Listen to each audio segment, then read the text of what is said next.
Now, if you've been troubled by unwanted calls while driving, or if your mobile inbox gets bombarded by services that you don't want, help is at hand. Well, hopefully, Telecom Ministry is getting ready to crack the whip once again. So we believe again on the telemarketers, which may lead to a ban on selling bulk SMSs or unwanted calls. Technology. It's not just the finance minister of the country who has been harassed by pesky callers trying to sell products over the mobile phone. Telecom Regulatory Authority of India, TRAI, believes every fifth call to a consumer is from a telemarketer. I referred the matter to the secretary in consultation with TRAI. Appropriate action will be taken to avoid the unsolicited calls. Take a look at the various regulations put in place to curb the menace. In 2005, Reserve Bank of India asked banks to make policies to ensure privacy of telecom subscribers. In 2007, TRAI launched Do Not Call Registry to protect consumers. TRAI again asked all telecom companies to set up unique number 1909 to register for Do Not Call Registry. Operators were asked to offer Do Not Call Registry at the time of giving new connection.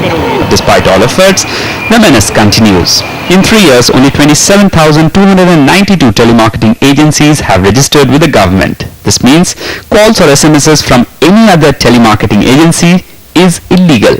Out of over 6 crore consumers on National Do Not Call Registry, only 3,40,000 complaints have been received till now. Action has been taken only on a few thousand. One of the operators, as I said, who deals with bulk SMSs, they have assured me that they are stopping the bulk SMSs. Now government is planning to scrap the National Do Not Call Registry and introduce National Do Call Registry. This means telemarketers will get access to only those who want to get calls or SMSs. The sale of bulk SMSs by telecom companies may also be banned. The penalty on any violation may be increased from the current 1,000 rupees to about 60,000 rupees as in the US. Most stakeholders agree that pesky calls can be ended only with strict implementation, and making rules might not help anybody. With Vishwanath in Hyderabad, Kumar Deep, Bloomberg UTV, New Delhi.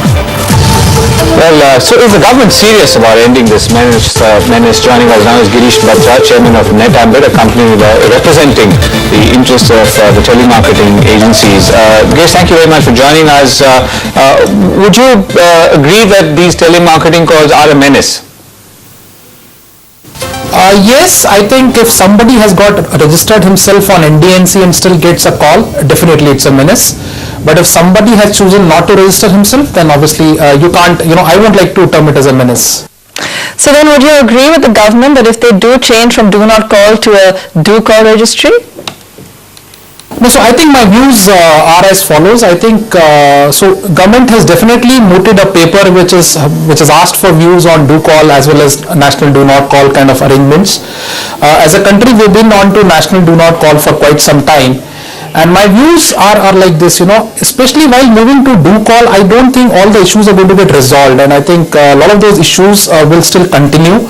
One needs to go to the depth of the issues on Do Not Call, why these issues are there. So I think Do Not Call is a good arrangement, but I think implementation of Do Not Call really kind of needs some more improvement.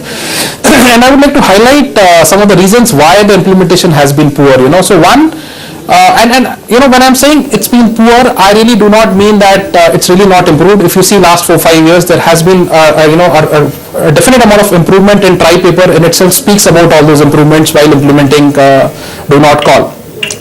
Now, one of the biggest reasons of the issues today is the issue is not around the organized sector or the sector. So we need to understand it's a very big industry. So today a domestic telemarketing in India is a 10,000 crore industry. Today it provides employment to close to 12 lakh people, and that too with a section of people who actually are not employable by international BPOs, who are undergraduates, graduates, have good local linguistic skills, but they really don't understand English much. So that is the segment to which it's providing employment.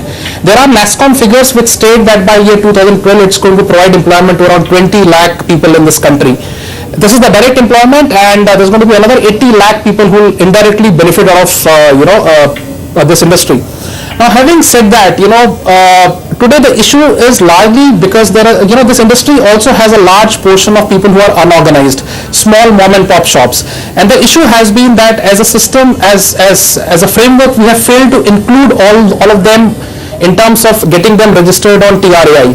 And there are solutions which are viable. If telecom companies really want, if they really go more strict while issuing phone lines to these people, I think registration is possible and the compliance can really improve, within our system.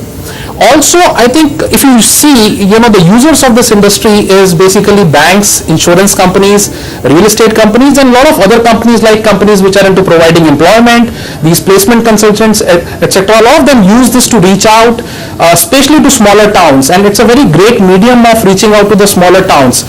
So today, I think the customer or a household which is sitting in a tier 2, 3 and 4 town. Right, Girish, thank you so much for joining us and sharing your views. The markets lost value for the second day running this week, closing marginally down today. What's the outlook going ahead? Rahul Arora joins us to take us to the cues to watch for.